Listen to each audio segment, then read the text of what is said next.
Oke guys, boleh bantu like, share, and subscribe untuk channel Biologi Trip ya. Boleh tulis di search engine-nya Biologi Trip, kemudian boleh klik pencarian.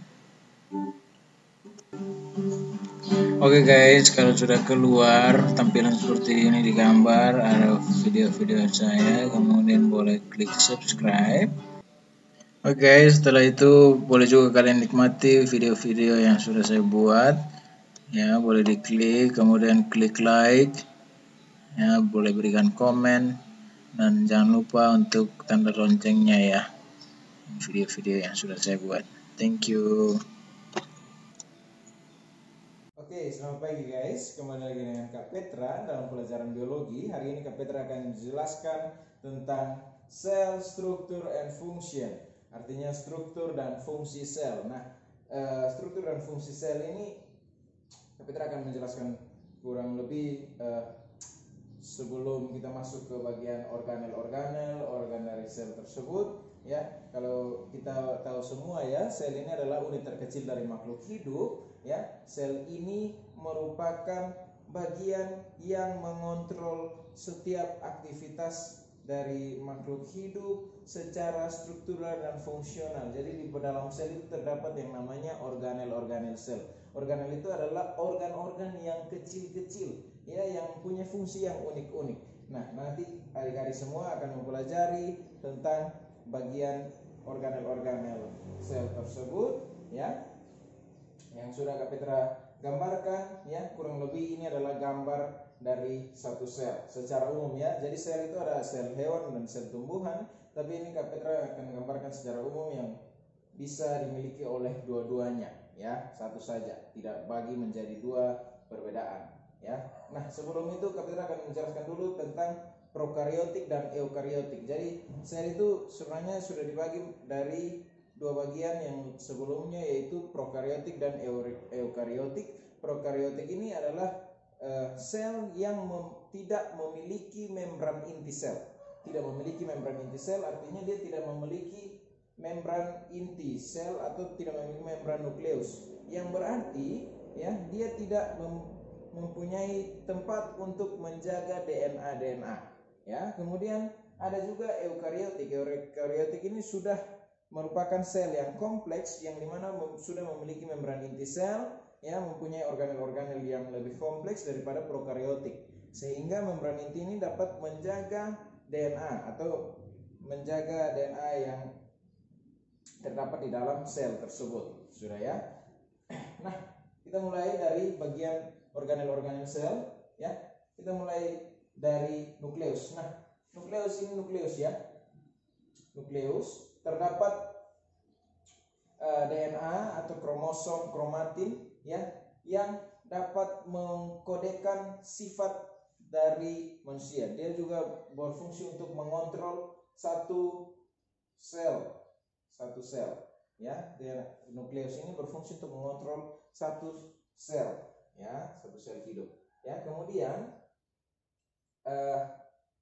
ada nukleolus. Di dalam nukleus ada nukleolus. Nukleolus ini berfungsi untuk membentuk ribosom ya, membentuk ribosom. Nukleus mempunyai fungsi untuk membentuk, Kapitra tulis saja ya, nukleus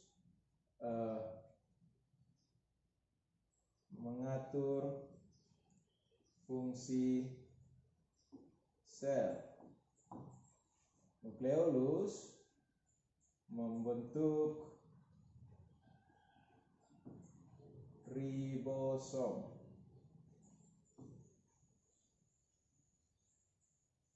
Sudah ya, ini ada DNA ya. Nukleus ini masih ada yang namanya nukleoplasma. Nukleoplasma itu adalah cairan di dalam nukleus. Cairan di dalam nukleus yang terdapat banyak sekali kromosom di sana ya. Kalau misalnya dia akan terjadi proses pembelahan sel atau reproduksi sel, maka DNA sebelumnya itu kromatin atau benang-benang DNA yang nanti akan mengkodekan gen tertentu. tetapi kalau misalnya dia akan terjadi reproduksi sel, maka benang-benang kromatin ini akan berubah menebal dan membentuk yang namanya kromosom, ya, yang berada di dalam nukleus. Kemudian di dalam nukleus ada lagi yang namanya inti dari nukleus yang namanya nukleolus. Nukleolus ini berfungsi untuk membentuk ribosom. Kemudian ribosom ini akan dihantar keluar ke bagian luar nukleus. Kemudian ribosom ini akan berada di sekeliling nukleus. Ada juga ribosom yang melekat pada retikulum endoplasma. Ini ribosom yang melekat pada retikulum endoplasma. Nah, ribosom ini mempunyai fungsi untuk membentuk polipeptida. Polipeptida ini nantinya akan diubah menjadi protein, ya. Ribosom ini mempunyai fungsi untuk membentuk polipeptida, ya. Jadi nanti akan ada proses yang namanya transkripsi dan translasi, ya. Itu akan adik-adik semua pelajari di kelas 12, transkripsi dan translasi untuk membentuk polipeptida. Kemudian ribosom ini kalau dia melekat di retikulum endoplasma, ya, maka retikulum endoplasma yang dilekatkan oleh ribosom ini namanya retikulum endoplasma kasar, karena terlihat dari mikroskop itu seperti banyak pasir, ya, retikulum endoplasma kasar. Kemudian yang tidak dilekati oleh ribosom maka dinamakan retikulum endoplasma halus, ya, karena dia tidak ada ribosom. Retikulum endoplasma mempunyai fungsi sebagai fungsi transportasi, yang berarti dia akan menghantar polipeptida atau lemak, lipid atau karbohidrat yang sudah di lemak dan karbohidrat kan sudah dihasilkan di retikulum endoplasma halus, ya. Kemudian ribosom yang tadinya menghasilkan polipeptida akan dihantarkan oleh retikulum endoplasma. Melalui vesikel. Jadi dia akan menghasilkan retikulum endoplasma ini akan menghasilkan vesikel, kemudian akan menghantarkan polipeptida, lemak dan karbohidrat, ya. Transportasi berupa vesikel untuk menghantarkan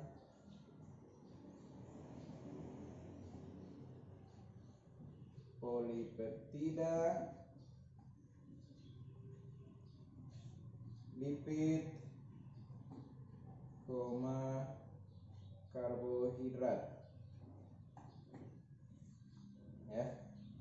Nantinya dia akan mengantarkan lipid, karbohidrat. Lipid dan karbohidrat kan dihasilkan oleh retikulum endoplasma halus, sedangkan polipeptida tadi dihasilkan ribosom dan nanti akan diantarkan oleh retikulum endoplasma kasar, sudah, ya, melalui vesikel. Vesikel ini berupa kantung yang nantinya akan diantarkan ke badan Golgi. Jadi tujuannya diantarkan ke badan Golgi,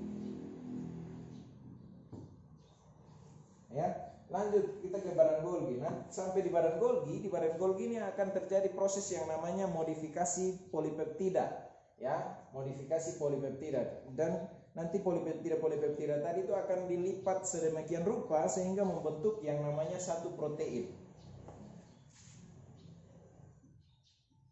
Modifikasi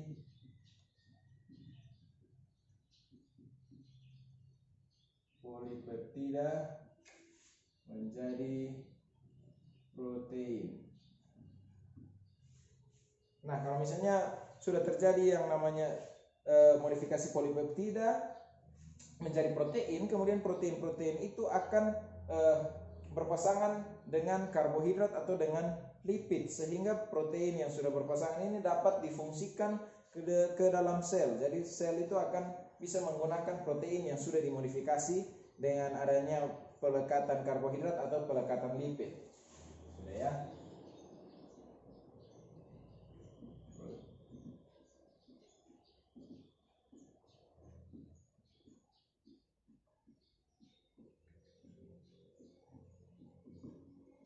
Protein plus lipid atau karbohidrat, sudah, ya.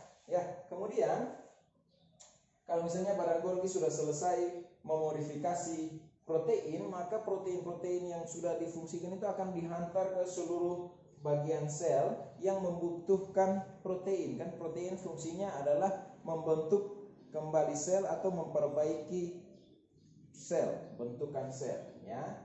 Nah, lanjut. Di sini ada satu organel yang namanya mitokondria. Mitokondria ini mempunyai fungsi adalah sebagai sumber energi atau sumber ATP. Jadi mitokondria ini berfungsi untuk menghasilkan energi atau ATP, adenosin trifosfat. Nah, fungsi ini nanti akan adik-adik semua pelajari di kelas 12 ya, dalam bagian metabolisme sel. Di situ nanti adik-adik semua dapat mempelajari glikolisis, dekarboksilasi oksidatif, siklus Krebs, dan ada rantai transport elektron sampai proses fotosintesis. Ya, jadi ini fungsinya adalah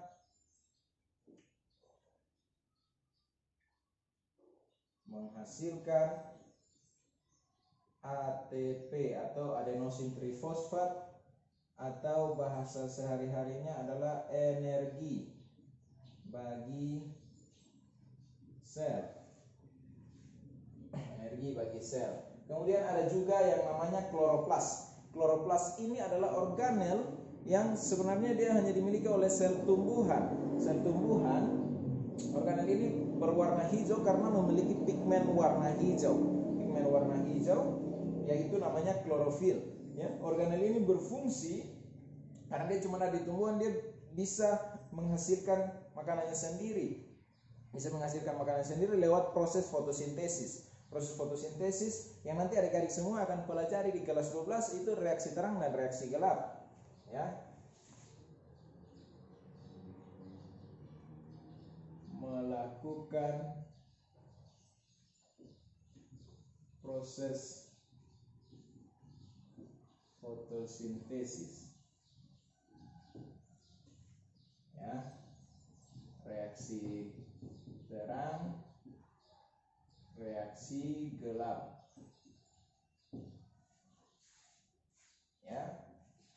Kloroplas. Ya, nanti di dalam kloroplas itu ada tilakoid, ada stroma, nanti dapat dipelajari di materi kelas 12. Ya, materi kelas 12. Kemudian ada juga membran sel. Membran sel ini ada di kedua sel, sel hewan dan sel tumbuhan. Ya, membran sel ini berfungsi untuk melindungi bagian dalam sel atau melindungi organel-organel sel.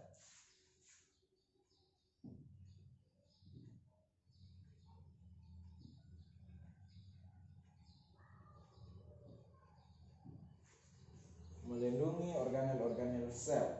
Ya. Kemudian ada di sini lisosom. Lisosom ini hanya dimiliki oleh sel hewan. Ya, lisosom ini berfungsi untuk menjaga bagian dalam sel dari zat-zat asing atau zat-zat berbahaya yang tidak dikenali oleh sel. Jadi lisosom ini berfungsi sebagai fagosit atau dia seperti penjaganya, security-nya bagi sel. Jadi kalau misalnya ada benda-benda asing yang masuk ke dalam sel, pasti akan dihantam, dihancurkan oleh lisosom. Di dalam lisosom ini terdapat banyak sekali enzim yang dapat memecah zat-zat asing tersebut. Fungsi enzim kan memecah, ya.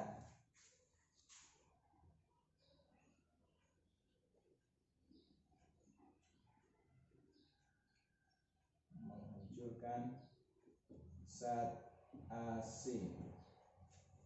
Ya, fungsinya fagosit atau endositosis, ya, bisa.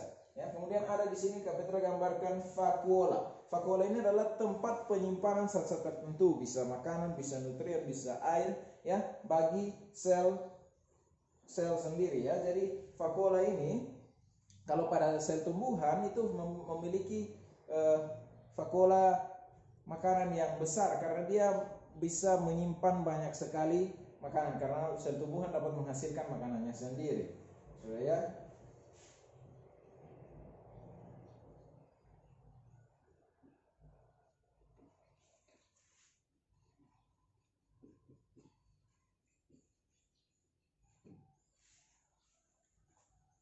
Nah, ada juga sitoskeleton.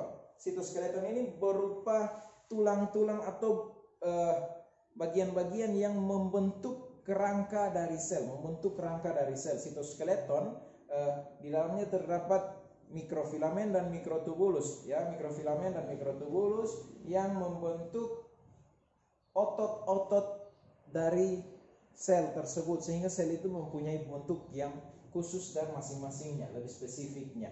Mikrotubulus itu sebagai saluran-saluran yang bisa membantu untuk akses lewatnya zat-zat dari luar dan dalam sel.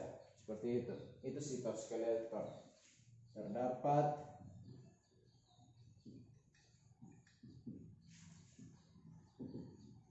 mikrofilamen dan mikrotubulus.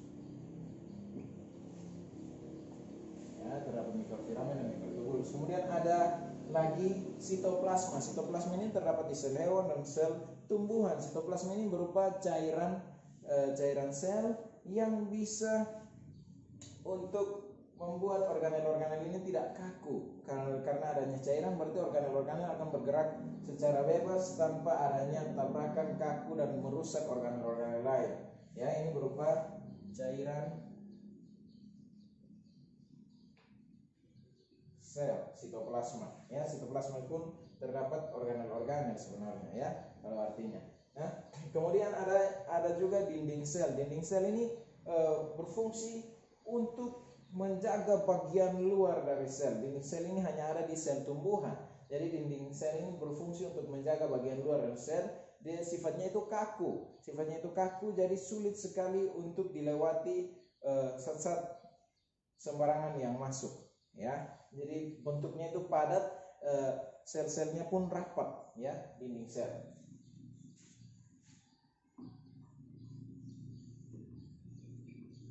Menjaga bagian luar dan dalam sel tumbuhan.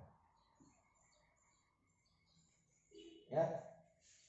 Oke adik-adik semua, kurang lebih sampai di sini saja pembahasan tentang struktur dan fungsi sel, ya. Kalau misalnya adik-adik masih bingung atau apa, boleh ditanya di bagian komen. Sampai jumpa.